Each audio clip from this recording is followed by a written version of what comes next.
Today, I'm going to cover the third and final F of the South. And for any of you who have ever lived here or visited here, you know how awesome our food is. So today, I'm going to take you around and show you how a true Southerner eats. I'm here at Booty's Fish House in Royston, Georgia. And no, it's not that kind of Booty's. So, come on, let's go check it out and get our bellies full. Well, catfish is a popular item, I guess, in the South.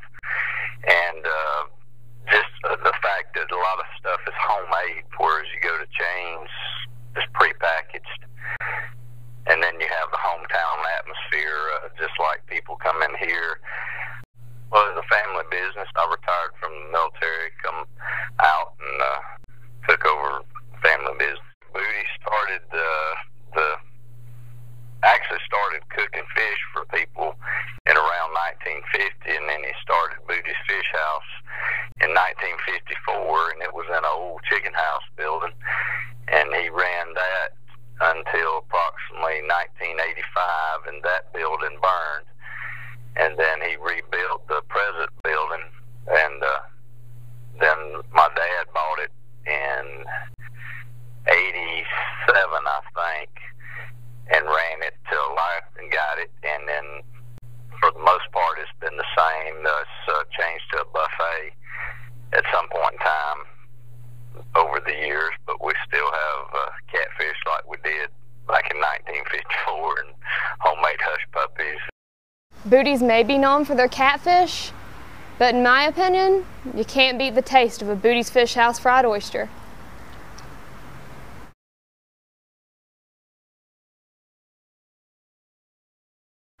This morning, I'm at the Roystonian restaurant in the middle of Royston, Georgia.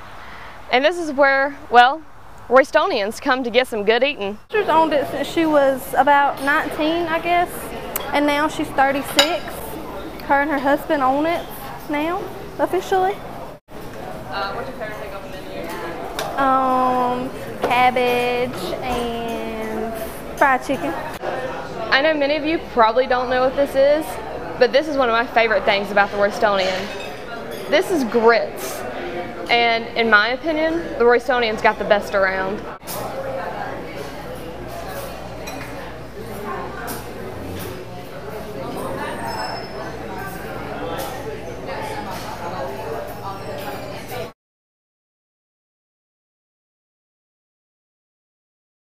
I'm Rusty Bell. I'm the owner of this fine establishment here at Vanna Barbecue in Vanna, Georgia. Well, it's kind of right here in my backyard. I live about 2 miles down the road here. I got chicken houses, and it kind of just went into what I was already doing. I was able to be here, not far away from the farm. And in the interest of people eating, I feel like that'd be the last thing people quit doing, is eating. And going out to eat nowadays, people just would rather go out to eat than they had cook at home, it seems like. So, and I thought it was a good investment, good opportunity. A wide variety of people. We have people that's traveling from Florida up to North Carolina on 17 here. We have your local people, your farmers, you have your doctors, and just your average barbecue fan, I guess you would say.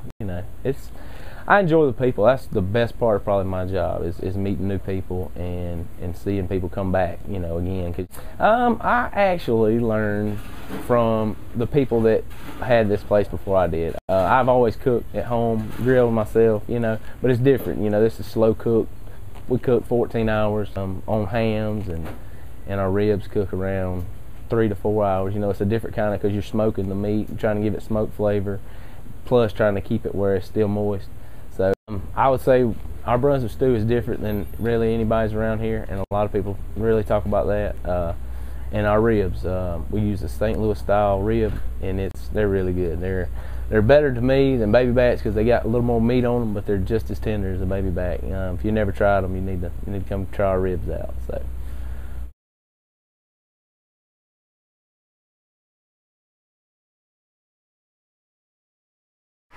Tonight, I'm here in Bowman, Georgia at the Berriman House, where I'm going to get a real Southern home-cooked meal.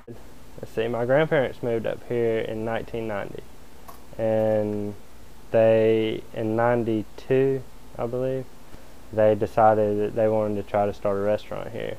and they already had the house and everything, so they got some money up and bought the equipment and just started a restaurant. And, originally we were just open on the weekends, and then it got to where we're open for breakfast, and then we got to where we're open full time all the time. Yeah, they live upstairs. The only thing about it is my grandparents never get away from it.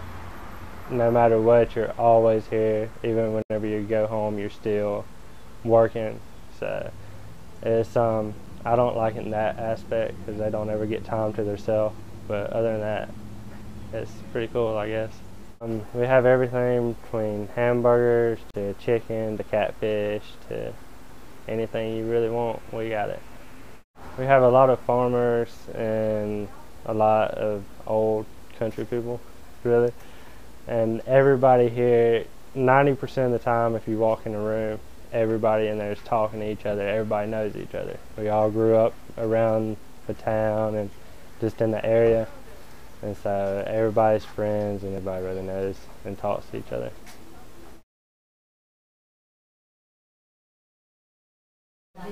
Here I have fried chicken, stewed tomatoes, field peas, and my favorite, strawberries and bananas.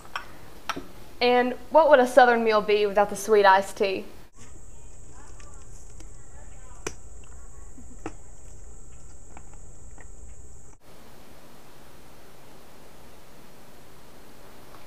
Well, that's all for this episode, and that concludes the 3 F's of the South. But I do have one last final special episode for y'all, because what's a girl got to do down in these parts? So y'all stay tuned and find out.